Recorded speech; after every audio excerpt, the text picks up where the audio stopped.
Shankar DJ ओम शंकर परसा उखर भिंडा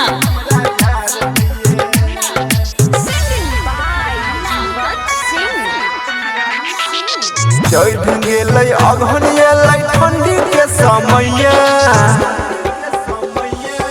चढ़ गेलै अगहन एलै ठंडी के समय आ फेक नै तू कमल हटा नै रजैया गे उघार होइए गे उघार होइए कने शॉट न गे छौरी शॉट शॉट शॉट शॉट कने शॉट न गे छौरी हमरा जार होइए कने शॉट न गे छौरी हमरा जार होइए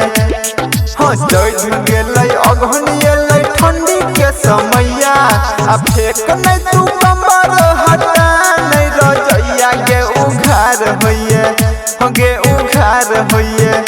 कने शॉट न गे छौरी हमरा जार होइए कने शॉट न गे छौरी हमरा जार होइए डीजे ओम शंकर डीजे ओम शंकर परसा उखर भिंडा म्यूजिक परसेंट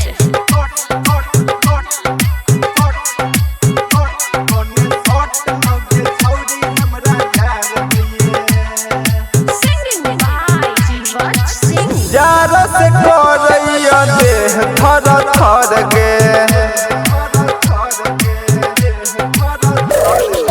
जार से करैया देह थर थर गे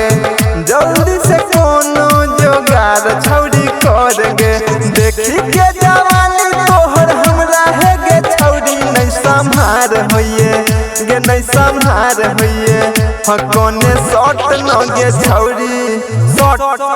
शॉट शॉट शॉट कने शॉट न गे छौरी हमरा जार होइए कने शॉट न गे छौरी हमरा जार होइए डीजे ओम शंकर डीजे ओम शंकर परसा उखर भिंडा म्यूजिक परसेंट